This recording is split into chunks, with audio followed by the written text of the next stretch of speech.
Gravitasi adalah daya yang menahan kaki kita tetap menapak di tanah. Karena itulah, kebanyakan orang hanya bisa melompat setinggi 0,5 meter. Tapi bagaimana kalau kita hidup di planet lain, misalnya Venus atau Saturnus? Yuk kita cari tahu apa saja rintangan yang siap menghadang kita di sana. Kita singgah dulu di Merkurius, karena jaraknya paling dekat dengan matahari. Gravitasi di planet ini tidak sampai setengah kalinya bumi. Di sini, kamu bisa melambung setinggi 1,2 meter. Itu pun kalau kamu tahan dengan suhunya. Saat siang hari, suhunya mencapai 427 derajat Celcius. Ibarat berendam lava super panas di lereng gunung berapi. Astaga naga, malam harinya juga menyiksa. Suhu udara langsung turun drastis hingga minus 138 derajat Celcius. Kamu juga perlu bersabar karena kala rotasi Merkurius sangat lama. Jadi, sehari di Merkurius sama dengan 176 hari di bumi. Dari planet berbahaya ini, kita menuju ke Venus yang juga mengerikan. Bumi bisa terlihat dari planet ini jika kumpulan awan yang meliuk-liuk di angkasa tidak menghalangi pandanganmu. Awan ini membentuk efek rumah kaca yang menakutkan, tekanan atmosfernya juga sangat tinggi. Di sini, kamu cuma bisa melompat setinggi 0,6 meter. Alasannya, karena massa dan ukurannya hampir sama dengan bumi, walau Venus sedikit lebih kecil. Suhu di planet ini memang tinggi, dan hujan juga tidak akan membuatnya sejuk karena awan di sini terbentuk dari asam sulfat. Melewati bumi, kita langsung menuju ke Luna, nama lain dari bulan. Gravitasi di sini hanya 1/5-nya bumi, jadi kalau kamu melompat, kamu akan melambung setinggi 2,7 meter dan terus melayang selama beberapa detik. Memang sulit dipercaya ya, bongkahan batu luar angkasa nun jauh di sana bisa menyebabkan laut pasang di bumi kita. Dan kalau waktu singgahmu cukup lama, katakanlah berjuta tahun, kamu akan tahu kalau bulan semakin bergerak menjauhi bumi. Kita sampai di Mars, si planet merah. Di sini kamu bisa melompat setinggi 1,2 meter ke udara. Itu pun kalau ada udara, planet ini punya atmosfer, tapi lapisannya jauh lebih tipis daripada di bumi. Saat petang, kamu bisa menikmati matahari terbenam yang berwarna biru. Kamu juga mungkin bisa melihat Olympus Mons, gunung tertinggi di tata surya kita. Gunung ini 3 kali lebih tinggi dari Gunung Everest dan tentunya termasuk gunung berapi.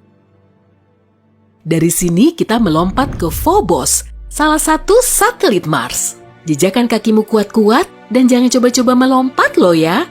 Gravitasi di sini sangat lemah, bisa-bisa kamu melayang dan tak bisa kembali lagi. Ukuran Phobos jauh lebih kecil dari satelit planet lain di tata surya kita, karena hanya seukuran asteroid besar. Jarak satelit ini ke planetnya juga hampir 100 kali lebih dekat dari jarak bulan ke bumi. Suatu saat nanti, satelit ini akan menabrak Mars dan hancur berkeping-keping. Para ilmuwan meyakini saat itulah Mars bisa punya cincinnya sendiri, mirip seperti Saturnus. Kita menuju ke objek luar angkasa yang super aneh, Ceres. Asteroid terbesar di tata surya ini memang super jumbo hingga kemudian diklasifikasikan sebagai planet kerdil. Letaknya hampir di tengah-tengah Mars dan Jupiter di sabuk asteroid. Kalau melompat di sini, kamu bisa melambung hampir setinggi 16 meter, lalu perlahan mendarat kembali. Massa Ceres juga tidak main-main, yaitu sepertiga dari massa seluruh objek di sabuk asteroid. Lanjut ke perhentian berikutnya, Jupiter. Planet ini berupa gas raksasa, sehingga seluruh permukaannya tidak padat. Kamu tidak bisa melompat di sini. Tapi kalau kamu masih ngotot, lompatanmu akan setinggi 0,2 meter. Jupiter 10 kali lebih besar dan 300 kali lebih berat dari bumi.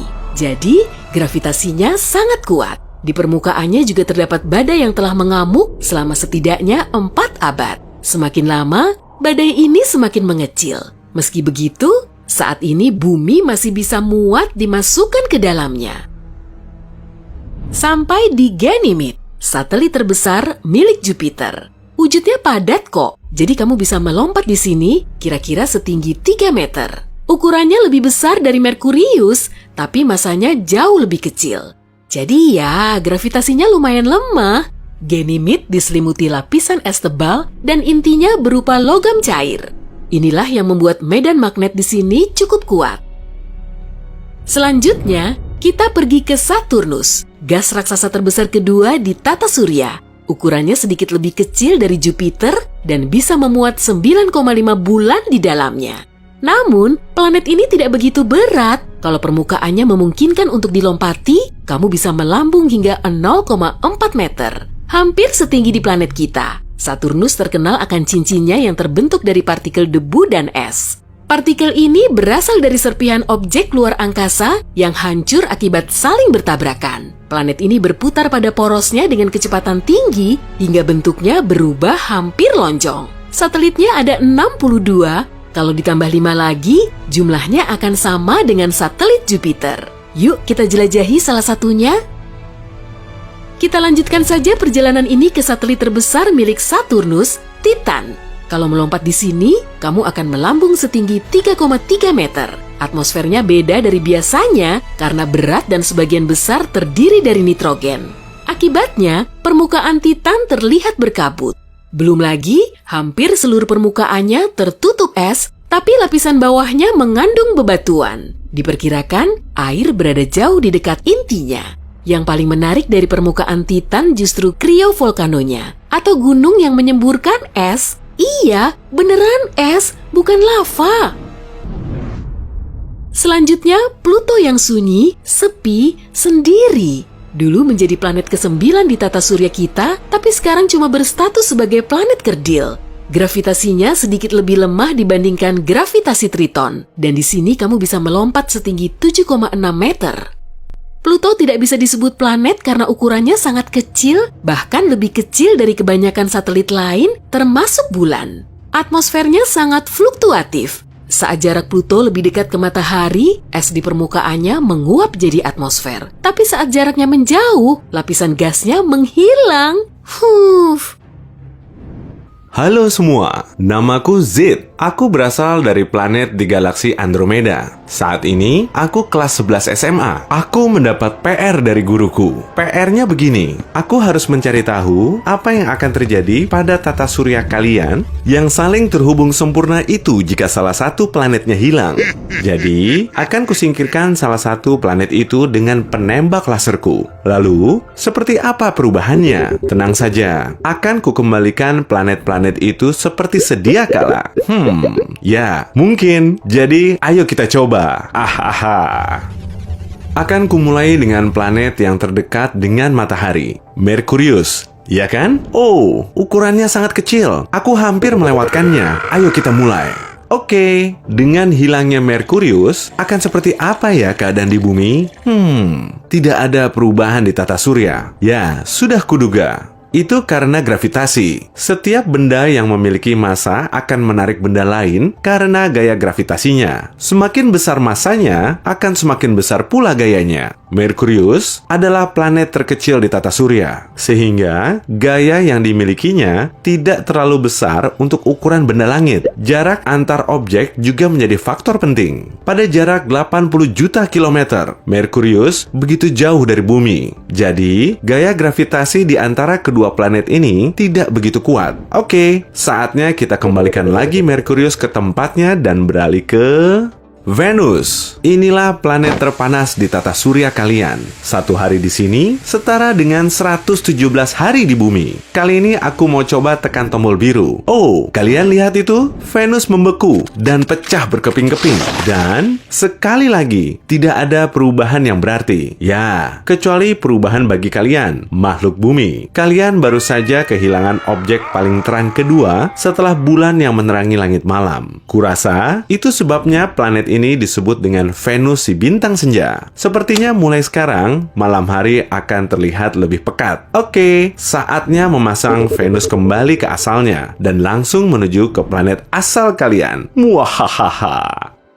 Bumi, satu-satunya planet di tata surya yang berada dalam zona layak huni. Inilah jarak terbaik dari matahari untuk menopang kehidupan. Hei, cuma bercanda kok. Tentu aku tak akan menghilangkan bumi. Jadi, ayo langsung saja menuju planet merah.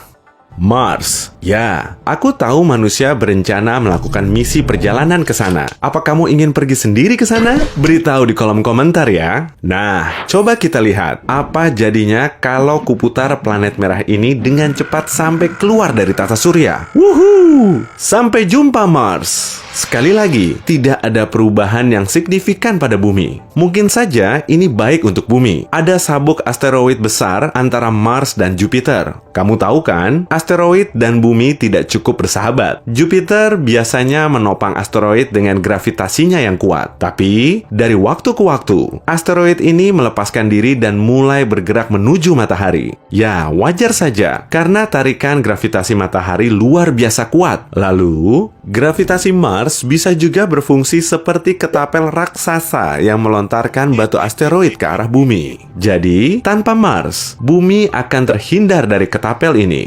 Akibatnya, planet biru kalian mungkin akan semakin jarang tertabrak asteroid. Akhirnya, waktu yang kutunggu-tunggu. Saatnya bereksperimen dengan planet terbesar di tata surya kalian, Jupiter. Bobotnya 3 kali lebih berat dari gabungan semua planet di sekitarnya. Bagaimana caraku agar bisa mengeluarkan raksasa ini dari sistem? Oh, aku tahu. Akan kugunakan sinar pengecil, lalu membuatnya 2 miliar kali lebih kecil. Nah, aku pun bisa melemparnya seperti bola baseball. Sepertinya aku telah melakukan kesalahan besar. Dengan kekuatan gravitasinya yang sangat besar, Jupiter telah melindungi bumi dari asteroid dan puing-puing luar angkasa lainnya selama 4,5 miliar tahun terakhir. Sekarang tarikan gravitasi matahari mengirimkan semua benda itu ke planet-planet dalam, dan termasuk bumi. Akan ada beberapa perubahan kecil dalam orbit planet lain, tapi itu akan terjadi beberapa ribu tahun kemudian. Untuk saat ini, aku harus mencari cara untuk mengembalikan Jupiter sebelum bumi hancur. Mungkin tombol ini. Bukan, oke? Yang ini? Oh, coba ku tekan semuanya saja. Bersiaplah dengan dampak yang muncul. Phew, apapun itu, akhirnya berhasil juga. Raksasa itu sekarang beristirahat dengan tenang. Dan bumi terselamatkan. Maaf ya teman-teman, itu pasti sudah membuat kalian cemas. Aku akan lebih berhati-hati dengan gas raksasa sisanya. Nah, sekarang Saturnus. Kalian pasti tahu planet bercincin cantik itu. Para ilmuwan mengatakan, suatu hari cincin itu akan menghilang saat gravitasi menariknya menjadi hujan es. Tapi itu tidak akan terjadi hingga 300 juta tahun dari sekarang. Jadi jangan khawatir. Kurasa aku harus menekan tombol merah untuk yang ini. Duar! Dan hilang. Hilangnya planet terbesar kedua di tata surya ini pasti akan menimbulkan konsekuensi. Lihatlah Jupiter dan Uranus. Orbitnya sedikit bergeser, tapi tidak terlihat perubahan apapun di planet lain. Jarak Saturnus terlalu jauh, sehingga tidak dapat memengaruhi planet lain. Wah, bagus. Jangan sampai kejadian serupa terulang kembali seperti saat kuhilangkan Jupiter. Uranus juga besar. Planet terbesar ketiga di tata surya. Akan kugunakan lasso luar angkasa yang sangat kuat untuk memindahkannya. Nah, ini dia. Akan kubuang planet ini dari sistem. Dan tidak terjadi apa-apa sejauh ini. Sepertinya sama dengan Saturnus. Uranus begitu jauh dari keempat planet dalam. Sehingga, jika planet ini hilang, tidak akan berpengaruh sama sekali. Tapi, kulihat ada sedikit kekacauan di antara planet-planet luar. Sayang sekali, kita telah sampai pada planet terakhir. Yah, kecuali kamu berada di tim Pluto. Maaf, tapi aku sepakat dengan NASA. Jadi, tidak akan memasukkannya dalam eksperimen ini. Oh ya, sekarang giliran Neptunus. Di sekitar planet ini terdapat sabuk Kuiper. Ini adalah area objek es yang berbentuk seperti donat dan ribuan planet kerdil seperti Pluto. Neptunus sangat dekat dengan tepi luar tata surya. Jadi akan kutendang saja keluar. Wah, lihat sabuk Kuipernya. Bergerak tak beraturan. Tanpa tarikan gravitasi Neptunus yang menjaga semuanya tetap stabil, orbit akan saling bersilangan dan benda langit saling bertabrakan. Lihat, orbit Pluto juga rusak. Neptunuslah yang juga mengendalikannya, tetapi tidak berpengaruh pada bumi karena jaraknya terlalu jauh. Aku tak ingin ada sesuatu menimpa si kecil Pluto. Ayo kita letakkan planet ke-8 ini kembali ke tempatnya semula. Tapi aku belum mau menyelesaikan percobaan ini. Aku perlu mencari tahu hal-hal yang benar-benar bisa memengaruhi kehidupan di bumi. Matahari adalah jawaban pastinya. Tapi, jika matahari hilang, kerusakan dan kekacauan yang ditimbulkan akan sangat besar dan tidak dapat dipulihkan. Jadi aku akan membiarkannya. Lalu bagaimana dengan bulan? Aku selalu punya keinginan rahasia untuk mengubahnya jadi keju Swiss, lalu menggigitnya. Inilah saatnya. Slurp! Astaga, apa yang telah terjadi pada poros bumi? Jadi miring begitu. Wah, lebih miring dari sebelumnya. Cuaca di bumi menjadi tak terkendali. Tidak ada musim sama sekali. Dan zaman es baru akan segera tiba. Gelombang laut menjadi jauh lebih rendah dari sebelumnya. Lalu, apakah planet ini mulai berputar lebih cepat? Yap, lamanya hari sekarang hanya berlangsung 6-12 jam. Karena tidak ada lagi gravitasi bulan yang memperlambat rotasi bumi. Tidak ada lagi gerhana bulan atau matahari yang dapat dilihat. Lalu, malam hari sangat gelap. Langit hanya diterangi miliaran bintang dan Venus yang juga lebih redup daripada bulan. Ini terdengar kurang menyenangkan untuk kehidupan di bumi. Jadi, aku akan mengembalikan bulan kalian dan meletakkannya ke tempat semula. Jadi kesimpulannya, dari semua planet di sistem tata surya kalian, hanya hilangnya Jupiter yang akan menjadi masalah besar bagi bumi. Maka, pernyataan ini sepertinya benar. Tata surya adalah sistem yang saling terhubung dan tersusun sempurna.